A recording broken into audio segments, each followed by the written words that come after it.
Honorable Prime Minister of India, Shri Narendra Modi ji, the Prime Minister of Israel, His Excellency Benjamin Netanyahu, the Secretary of State for Business, Energy and Industrial Strategy, Government of United Kingdom, His Excellency Mr. Alok Sharma, the Minister of Climate, Energy and Utilities, Denmark, His Excellency Dan Jorgensen, the Minister for Economic Affairs, Bhutan, His Excellency Leonpo Loknath Sharma, Honorable Ministers of Government of India, Chief Ministers of States and Lieutenant Governors of Union Territories, distinguished guests, ladies and gentlemen.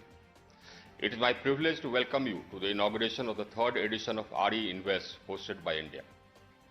Over the past two editions, RE Invest India has emerged as one of the largest gatherings of policymakers, scientists, investors, entrepreneurs and industry leaders associated with renewable energy across the world. The latest technologies are displayed here and the best brains are gathered here to discuss and chart out the roadmap for the growth of renewable energy across the world. Excellencies, in the last 5 years, India under Prime Minister Modi has brought about a transformation in the field of energy, the likes of which has not been seen anywhere else in the world. We have transformed our country from an energy deficit to an energy surplus country. We have connected the whole country to one grid, operating on one frequency. It is now the largest integrated grid in the world. We carried out the largest expansion of access ever in any country in the world. We connected every village and every hamlet across the country. We connected 28 million households in 18 months. In no other country across the world has an expansion of access on such a scale taken place in such a time frame. We are now in the process of carrying out one of the fastest energy transitions in history. Our rate of growth of renewable energy capacity is one of the highest in the world. In our nationally determined contribution during COP21 in Paris, we had committed that our capacity for power generation from non-fossil fuel sources will reach 40% by the year 2030.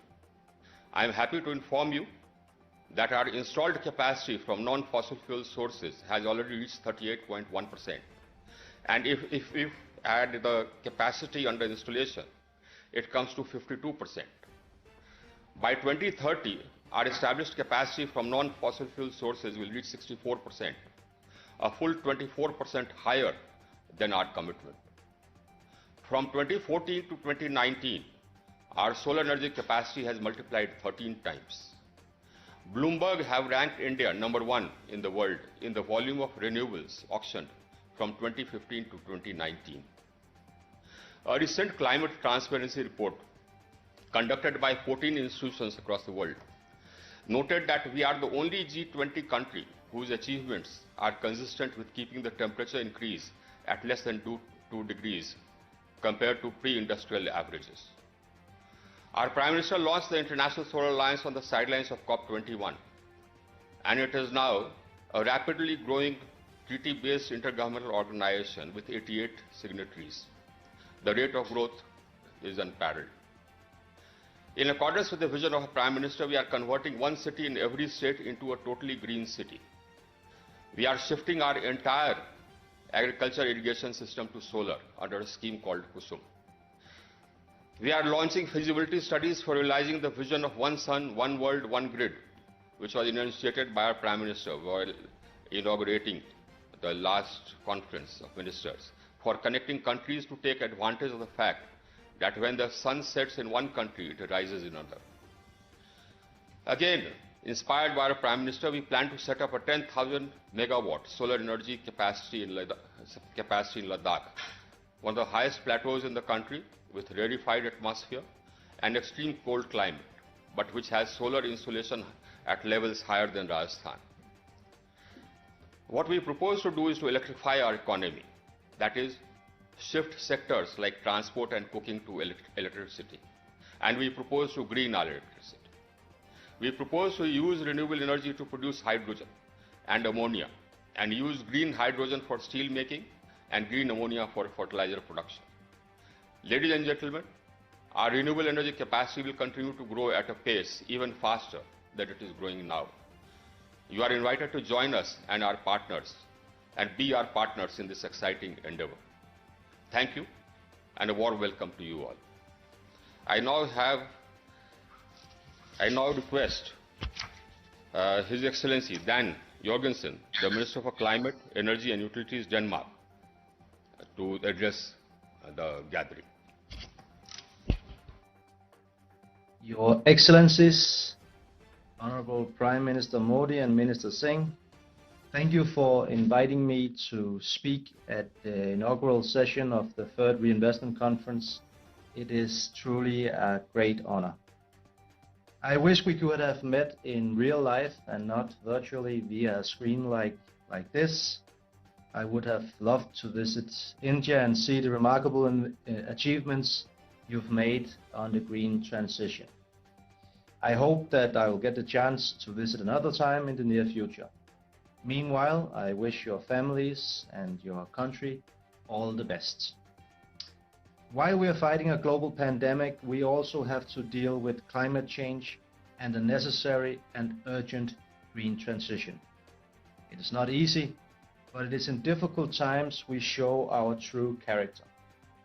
Now more than ever, we need to keep up the good spirits, stand together, inspire each other, and learn from each other. We want to reach our common climate goals while still securing sustainable economies. Therefore, I also want to show my appreciation and support to your Honorable Prime Minister's statement at the recent G20 meeting on taking decisive action to preserve the planet. It is a great pleasure for me to show Denmark's support for India's commitment to renewable energy and to the international climate agenda. Renewable energy is key to reaching the goals set out in the Paris Agreement. India's ambition of 450 gigawatt renewable energy with 30 gigawatts coming from offshore wind in 2030 is admirable. Put things in perspective. If your offshore target is achieved, India will avoid CO2 emissions that corresponds to almost 1.5 times the annual collected CO2 emissions from Denmark's energy consumption. This shows you the magnitude of the ambitions. India's targets on renewable energy show a strong determination to become an international leader on sustainable development. It sends a strong signal to the industry and to the rest of the world that you are fully committed. I want to give a big thanks to the Indian government for a successful and growing cooperation, most recently underlined with the new Green Strategic Partnership as agreed by our Honorable Prime Ministers in September. The Green Strategic Partnership is a major step in the right direction to meet our common green ambitions and support UN's Sustainable Development Goals. With this partnership, we equally prioritize a closer cooperation on climate, green transition and trade. I hope that this approach will serve as inspiration for others on tackling these matters. The Green Strategic Partnership makes very good sense, because even though Denmark might be very small compared to India, I will quote your Honorable Prime Minister Modi in saying, Denmark has the skills and India has the scale. And more importantly, now we need scope and speed. The Green Strategic Partnership builds on an already successful government-to-government cooperation on energy. The Indian-Danish energy collaboration has developed quickly since its beginning in 2018. The Danish experiences on offshore wind integration of renewables and electricity planning are already being utilized in India. The successful cooperation on wind energy has already contributed to the development of an Indian wind industry, and it has already created many jobs. I am very excited that the strong Indo-Danish cooperation has entered into a new chapter. This includes an upcoming Danish membership of the International Solar Alliance and strong cooperation on offshore wind and renewable energy. I know that India has shown interest for the Danish work on energy islands. We will be happy to include you on our journey with our ambitious projects. We want to establish the world's first energy islands by 2030. The project is taking offshore wind and integration of renewable energy to the next level. Large-scale power-to-X investments will enable us to store the vast amounts of energy transported and converted into other energy forms. Countries all over the world will be looking to phase out fossil fuels and to integrate new clean fuels like green hydrogen. Development of market-mature green hydrogen is not something that will happen in a very distant future. Green energy is not only needed in the fight against climate change, it is also good for business. I know this for a fact. In Denmark, we've managed to grow our economy while simultaneously reducing energy consumption and bringing down emissions. Decoupling economic growth and energy consumption will be vital to combat climate change. It is inevitable that we scale up on renewable energy to avoid the dire consequences of climate change. Climate risk is probably one reason why private investors are increasingly looking towards sustainable green investments in their financial products. There are several reasons. One is the price of renewable electricity is lower than that of fossil fuels in many markets, and the trend is that fossil fuels will be outperformed over the next few years.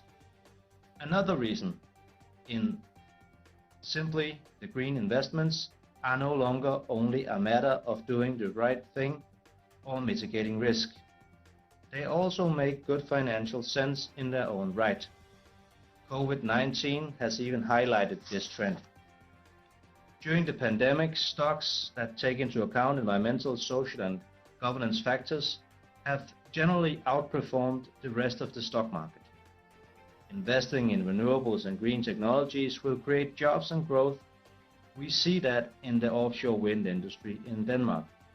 On the west coast of our country, the city of Esbjerg was for hundreds of years depending on the fishing industry, and later on jobs in the offshore oil and gas exploration industry. Today, the offshore wind industry has taken over the harbor. Former fishermen are making a living sailing technicians to the offshore wind farms. It makes sense because the local fishermen know the sea better than anyone. Similarly, workers with experience from oil and gas platforms contribute with valuable knowledge when establishing offshore wind farms. Renewables do not only power our factories, our homes and our cars. They will also power our employment rates. My hope is that a strengthened partnership between India and Denmark will create new jobs in the renewable energy sector and attract companies from the energy industry. Because the right thing to do has become the smart thing to do. The world is changing rapidly. We must act now, and we have so much to gain if we work together. Instead of unilateral national approaches, we have to cooperate and co-invest in projects that enable us to share know-how and green solutions. That means all relevant actors, both governments, investors and industry. More and more companies and decision makers around the world understand that there is no alternative to a green transition. If we can move in the same direction together, we can reduce our CO2 emissions on a whole new scale. Thank you so much for your time. Thank you, Your Excellency. Your Excellency, we have a very close partnership with Denmark in the field of renewable energy, and it will get closer. Now it's my pleasure to invite His Excellency Mr. Alok Sharma, the Secretary of State for Business, Energy and Industrial Strategy, the Government of United Kingdom. United Kingdom is also going to preside over COP26. So, Your Excellency, your remarks will be very relevant. Mr. Alok Sharma. Thank you very much.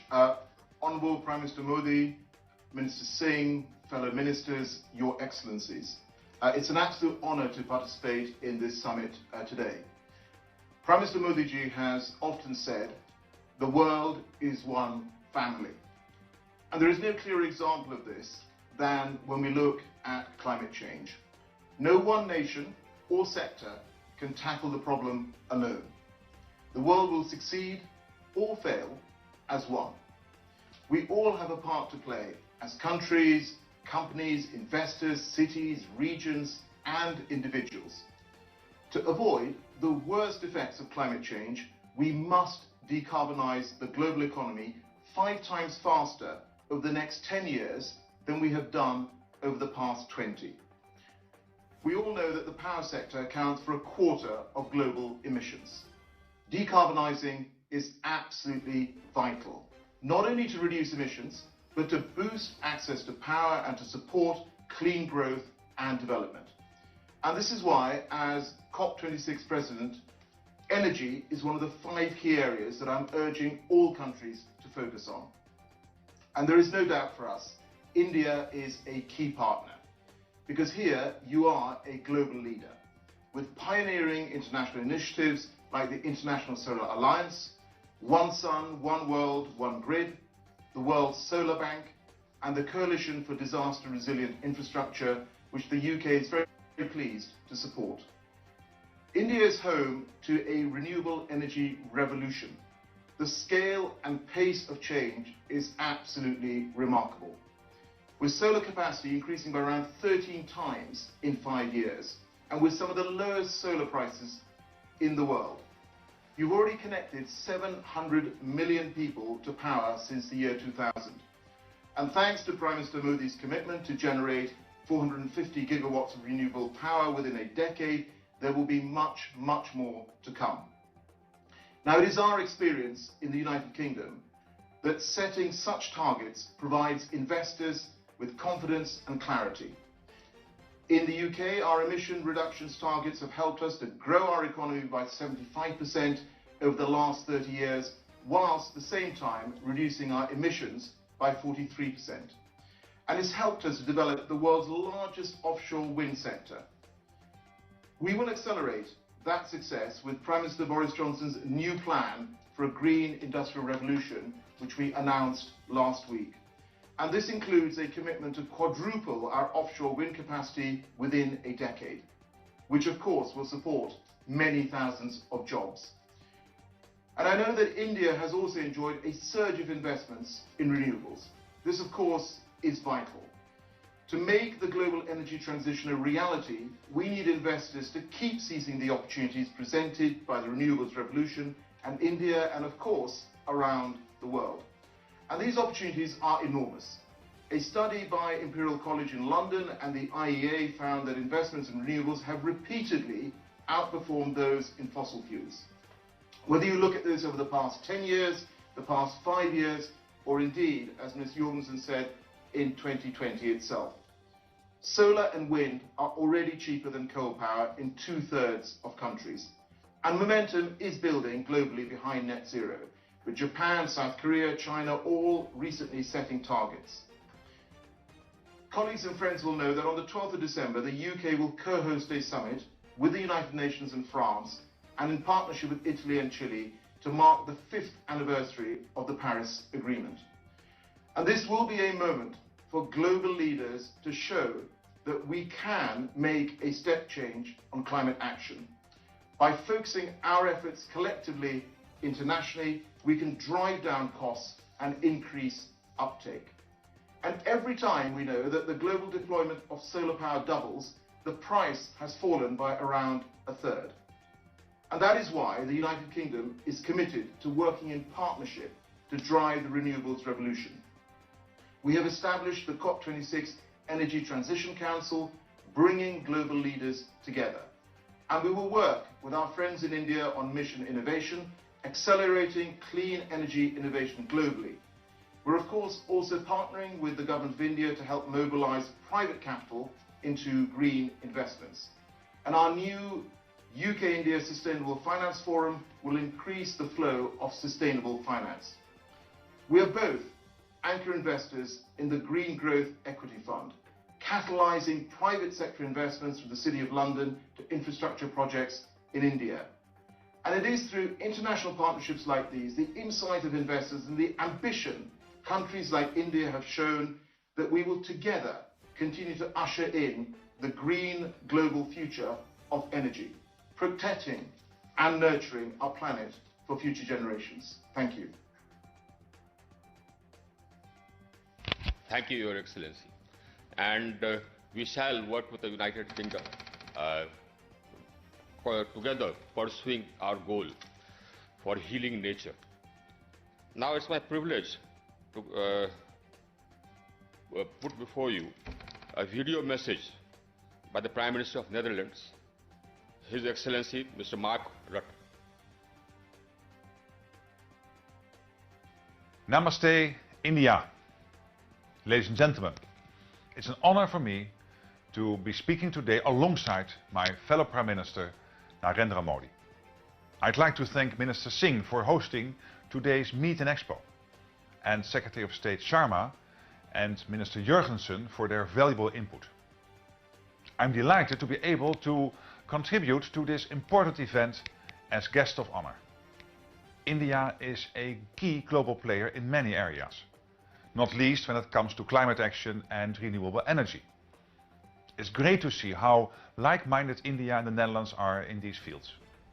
We are both firm supporters of the Paris Agreement and active members of the International Solar Alliance.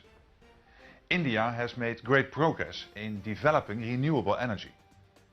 And now that the cost of renewables has reached a competitive level, the Netherlands is also making headway. But of course, this year has been dominated by coronavirus. The crisis has hit our societies hard in all kinds of ways. But it also presents an opportunity. It gives us a chance, once the virus is under control, to build back better, using green principles. Because green investment will not only help us move closer to our international climate and environmental goals, it will also make our economies more resilient to future shocks. It's an opportunity to reshape the future of energy. So let's make sure that economic recovery policies help us move faster towards a secure and sustainable energy future for everyone. Let's take this opportunity to fast-track investment in renewable energy. This will both serve the world economy and mitigate climate change. Besides understanding the need for climate mitigation, our two countries also know full well how important climate adaptation is.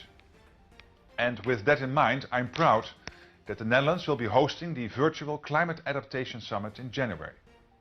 It's the first ever dedicated platform of global leaders aimed at accelerating climate adaptation and resilience. There's already a lot going on in this area, and the Netherlands is happy to be contributing our expertise. In India, for example, we are very active in the agricultural, water and energy sectors. These are all key parts of the global climate adaptation agenda. And when it comes to achieving that agenda, India is a crucial global player. So we very much hope that India will be represented at the highest level at the Climate Adaptation Summit in January. As host of the event, that would make me very happy. Let me now focus on the importance of innovation, because that is the foundation of progress. Innovation will help us meet the big challenges of our time. If we can join forces and bring together as much brain power as possible, we can truly get innovation up to full speed. To that end, the Netherlands has adopted a triple helix approach. Partnerships between businesses, knowledge institutions and government that underpin Dutch economic growth.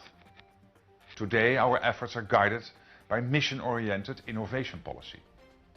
The government sets goals that can have a big positive impact on society. Goals like a climate-neutral economy by 2050. With partners, both at home and abroad, we want to develop shared expertise in these fields. So we are keen to work with you. After all, India is a country with a highly innovative mindset and many talented people. Fortunately, India and the Netherlands can boast an excellent bilateral relationship. We were very honored to be your partner country at India's Technology Summit in October last year. And after that success, I'm happy to announce some more exciting news. Next February, we will be organizing the first ever virtual trade mission to India, with a group of companies active in the agricultural, water and renewable energy sectors. We will be traveling all across India, all from the comfort of our computer screens, of course.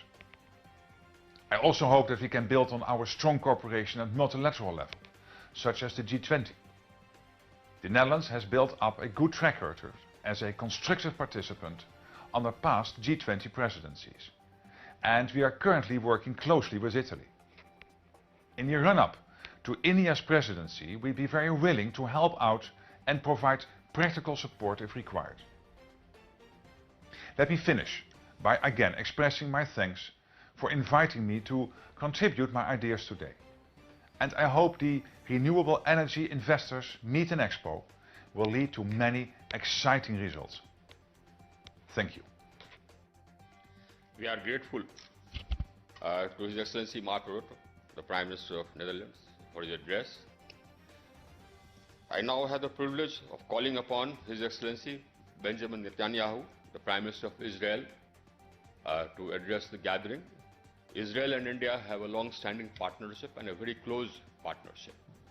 Your Excellency. Well, thank you. Prime Minister Narendra Modi, namaste to all of you, distinguished ministers and participants in this important conference. Let me say that Prime Minister Modi is a great friend of Israel, a great personal friend, and I believe a very great leader of India, because you have changed India's standing in the world. You have made so many reforms and so many changes, including in this question of renewable energy. You've recognized that India has both scale and skills, and the combination of the two is formidable. You have forged new alliances. I will never forget the opportunity when you visited Israel. The two of us waded on the beach, in the water, and we spoke about desalinization, which is important for both of us.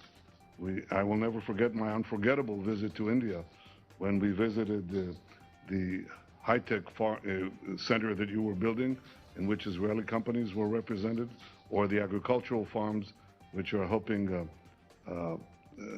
Indian farmers in ways that perhaps a few years ago, just a few years ago, would have been unimaginable. So I thank you for inviting me to participate in this important summit. I think this is one of the fortunate changes, not many, that COVID has brought. It allows us to meet more, or to see each other more frequently than we otherwise could, and that could be, as Mark Rutte said, a mark of the future.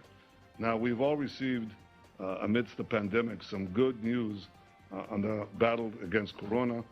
The new vaccines are promising. I think the end of this terrible pandemic is in sight. But we don't just want a world free of COVID. We want a future with less carbon and less pollution, a future based on green energy. And that's why I welcome this vital initiative by Prime Minister Modi. And I want to assure you that Israel is your partner in this quest. Now, there are three obvious sources of renewable energy, alternative energy. One is wind power, the other is water power, and the third is solar power. There may be more. There are experiments that are being done today with all sorts of alternative and truly unimaginable sources of enormous energy that defy our normal thinking, but that awaits the future, or perhaps it could come a lot faster than we think. Yet today we know that we in Israel have one clear source of alternative energy, and that is sun. We have a lot of sun. And so along with our natural gas finds in the sea, solar energy has allowed us to cut our dependence on coal dramatically. In fact, we lead the world in cutting back on coal consumption. It will reach zero by 2025. We won't have to use it except in emergency situations, which I hope do not happen. But today, solar energy provides some 10% of our energy consumption. Just a few years ago, it was 2%, so it quintupled in a very few years. By 2030, that should pass 25%. And then by then, at midday, during the summer, solar power will produce 100% of our energy requirements. The crucial challenge in solar energy, as you all well know, is storage. How do you conserve solar power when the sun is not shining? And again, I think the answer will be found, perhaps in this area as well, in physics and in human ingenuity. There are people working on this problem and other related energy problems. We have about 400 startup companies just in this area alone. They're creating an entirely new industry. It's amazing what ingenuity does. For example, we have a car industry today. It's not called that, but it produces Waze, the guidance system, crowdsourcing guidance system, or it produces Mobileye for driverless cars. So we now have a car industry with some 500 cars. But in solar, the 400 startups have now received, or in the energy sector, have now received billions of dollars in investment. And I'm very hopeful that they're going to produce solutions that will benefit, I'm sure, will benefit all of humanity. We have recently forged peace agreements with the UAE and with Bahrain, and our cooperation with them includes all these areas, and specifically solar energy. So I think it's not merely the citizens of Israel and the Gulf states that will benefit. Everybody in the Middle East, Arabs and Jew alike, and well beyond that, will benefit from this. We will provide, I believe, a shining example of the benefits of peace to all the countries of the region and of the world. And the last thing that I would like to say is this. Prime Minister Modi and I have spoken about this many times. I believe the future belongs to those who innovate.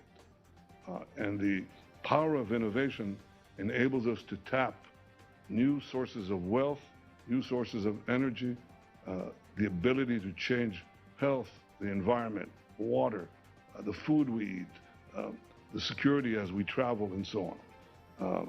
This is a fundamental challenge to ideas that only a few decades ago were still prevalent.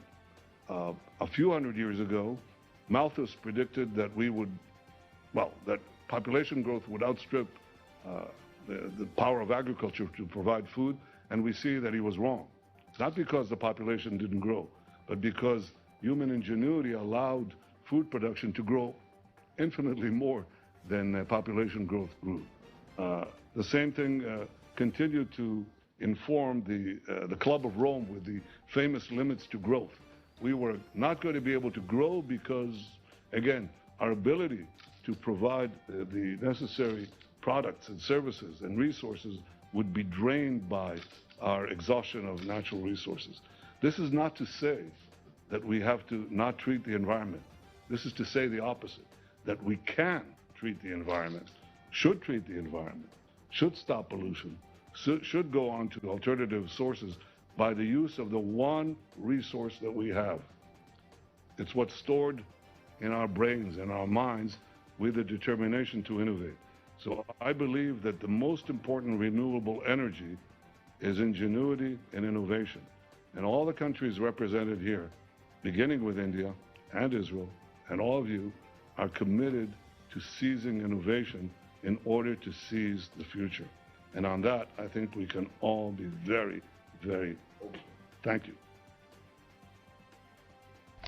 Thank you, Your Excellency. It's a very enlightening address.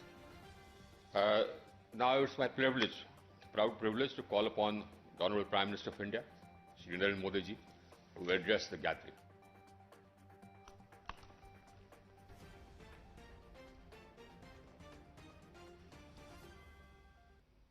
His Excellency, the Prime Minister of Israel, honorable ministers from around the world, my cabinet colleagues, chief ministers, Lieutenant Governors, and distinguished guests. I thank His Excellency, the Prime Minister of Netherlands, for sharing his message. It is wonderful to see all of you as part of the third edition of Reinvest. In the earlier editions, we spoke about our plans for a journey from megawatts to gigawatts in renewable energy. We also spoke about one sun, one world, one grid to leverage solar energy. In a short time, many of these plans are becoming a reality. Friends, in the last 6 years, India is traveling on an unparalleled journey. We are expanding our generation capacity and network to ensure every citizen of India has access to electricity to unlock the full potential. At the same time, we are rapidly expanding generation of energy through renewable sources. I would like to give you some facts. Today, India's renewable power capacity is the fourth largest in the world. It is growing at the fastest speed among all major countries. The renewable energy capacity in India is currently 136 gigawatts. This is about 36% of our total capacity. By 2022, the share of renewable capacity will increase to over 220 gigawatts. You would be happy to know that our annual renewable energy capacity addition has been exceeding that of coal-based thermal power since 2017. In the last 6 years, we increased our installed renewable energy capacity by 2.5 times. In the last 6 years, the installed solar energy capacity has increased 13 times.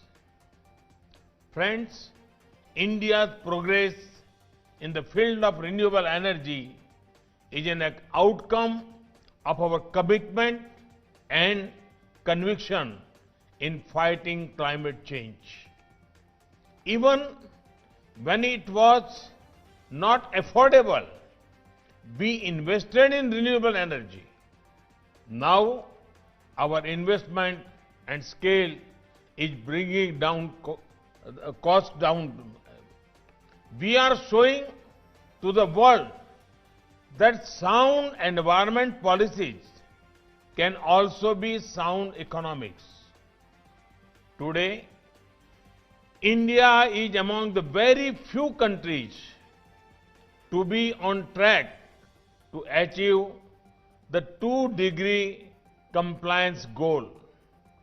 Friends, our transition to cleaner sources of energy has been driven by the approach of access, energy efficiency, and evolution. When I talk about providing access to electricity, you can estimate its scale in the numbers. In the last few years, over 2.5 crore or 25 million to 28 million households were provided electricity connections. When I talk about energy efficiency, we have not limited this mission only to one ministry or department. We have ensured that it becomes a target for the entire government.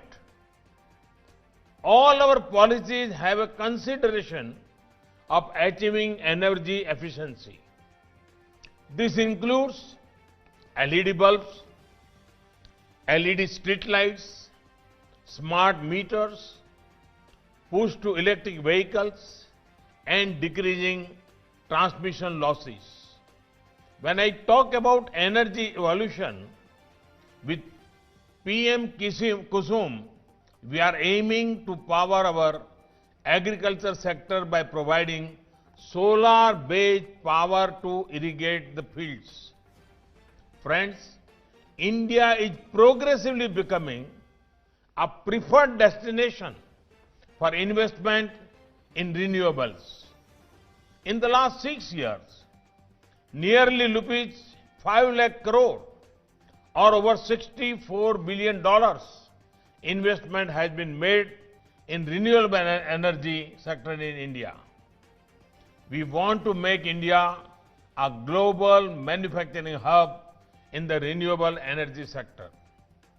I will give you several reasons why you should invest in the sector of renewable energy in India. India has a very liberal foreign investment policy for renewables. Foreign investor can invest on their own or collaborate with an Indian partner to set up renewable energy-based power generation projects. India is progressively focusing on innovative bids for supplying 24/7 power from renewables. Solar, wind, hybrid projects have been successfully explored. The demand for domestically manufactured solar cells and modules is likely to be around 36 gigawatt over next 3 years. Our policies are in line with the technology revolutions. We are proposing to launch a comprehensive national hydrogen energy mission. After the success of PLI in electronics manufacturing, we have decided to give similar incentives to high-efficiency solar modules. Ensuring ease of doing business is our top priority. We have established dedicated project development cells and FDI cells in all ministries to facilitate investors.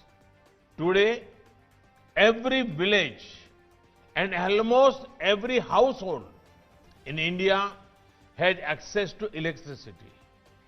Tomorrow, their energy demand will increase. Thus, demand for energy in India will keep growing. There are huge renewable energy deployment plans for the next decade. These are likely to generate business prospects of the order of around 1.5 lakh crore rupees or $20 billion per year. This is a big opportunity to invest in India. I invite investors, developers, and businesses to join India's renewable energy journey. Friends, this event connects the renewable energy stakeholders in India with the best of the global industry, policymakers, and academia. I am confident that this conference will have fruitful deliberations which will help India steer into a new energy future. Thank you. Thank you very much. Sir, we are really very grateful for your address. And sir, we have more than 25,000 registered delegates, and they are growing by the minute. On behalf of the Ministry of New and Renewable Energy and the Ministry of Power, Government of India, I want to thank His Excellency the Prime Minister of India, Sri Narendra Modi ji, His Excellency Benjamin Netanyahu, the Prime Minister of Israel, Mr. Alok Sharma, the Secretary for Business, Energy and Industrial Strategy, Government of United Kingdom, His Excellency Dan Jorgensen, the Minister for Climate, Energy and Utilities, Denmark, the Minister for Economic Affairs, Bhutan, His Excellency Leonpo Loknath Sharma, and all the ministers, lieutenant governors, all the dignitaries who are present. The next 2 days are going to be very busy. We have a huge exposition with more than 100 major companies showing their wares virtually, and we have a series of conferences lined up with all the eminent speakers from around the world, which will be, and all these conferences and meetings will be addressing different aspects of renewable energy and climate transition. Excellencies, what we are undertaking, this climate transition, is a partnership, and the presence of you all shows the strength of this partnership. And it is this partnership which will enable us to achieve our climate transition goals and to ensure that our environment is healed again and that we leave behind a planet, a healthier planet for our children and grandchildren. Let me thank you once again. We are really very grateful for taking the time and addressing all of us. And the points which have been made today will be further discussed in the next 2 days. Thank you so much. It's a pleasure.